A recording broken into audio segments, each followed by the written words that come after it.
Bonjour, mon nom est Stéphane Lair, je suis le directeur régional pour le Québec, pour le Réseau canadien sur la santé de la faune.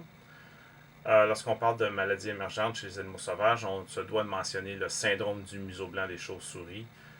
Depuis son apparition en 2007, ce syndrome a causé des mortalités vraiment très très importantes chez différentes espèces de chauves-souris, essentiellement les chauves-souris cavernicoles, et puis ça sur une bonne partie du territoire de l'Amérique du Nord. En fait, les populations de différentes espèces qui étaient autrefois très communes, comme la petite chauve-souris brune, sont aujourd'hui menacées en raison de la présence de ce nouveau pathogène. On est vraiment en face ici d'une situation qui est sans précédent dans l'histoire. Le premier défi associé avec la caractérisation de ce syndrome a été d'essayer d'isoler l'agent pathogène en cause. On parle ici d'un champignon qui, en fait, n'est pas facile à cultiver, à faire pousser. Un champignon qui se cultive de façon très lente et aussi qui ne poussera pas à des températures habituelles qu'on utilise en microbiologie. C'est un champignon qui va pousser seulement à des températures assez froides. Les scientifiques qui ont travaillé sur le champignon ont été en mesure finalement de le faire pousser et puis de pouvoir par la suite l'identifier. Le nom scientifique du champignon est Pseudogymnasium destructans.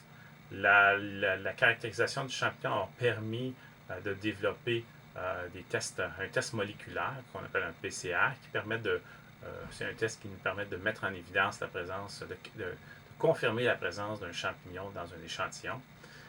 Pour établir un diagnostic de syndrome de museau blanc, on doit avoir un PCR positif qui nous indique donc que le champignon est présent, mais ça combiné aussi à la présence de lésions histologiques sur la peau des chauves-souris, lésions histologiques qui sont caractéristiques qu'on va voir en microscopie, qui vont nous confirmer le diagnostic.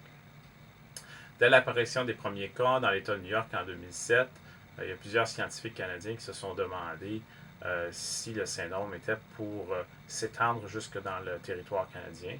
Et donc, pour cette raison, il y a eu différents programmes de surveillance qui ont été mis en place, surtout par des agences gouvernementales, que ce soit agences fédérales ou provinciales. Et ça a été fait en collaboration avec les laboratoires du Réseau canadien sur la santé de la faune. La première difficulté du programme de surveillance a été de savoir où chercher.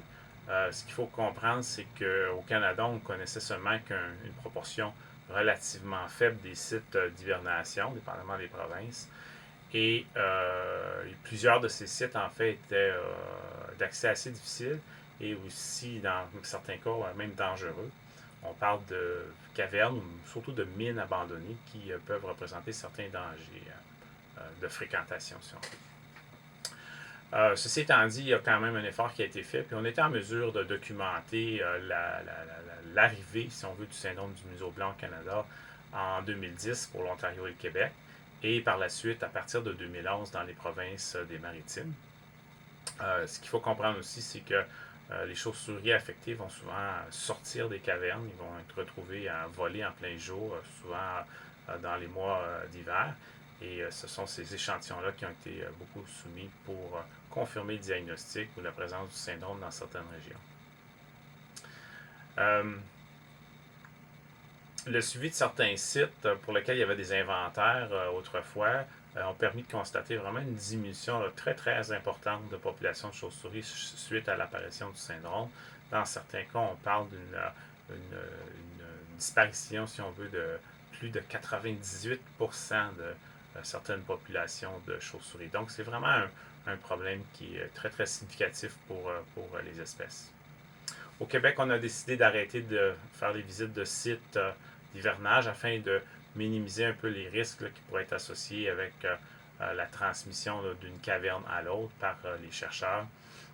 On a quand même continué à faire certaines visites ponctuelles à l'extérieur de certains sites afin de documenter la présence de chauves-souris mortes dans certaines périodes de l'année.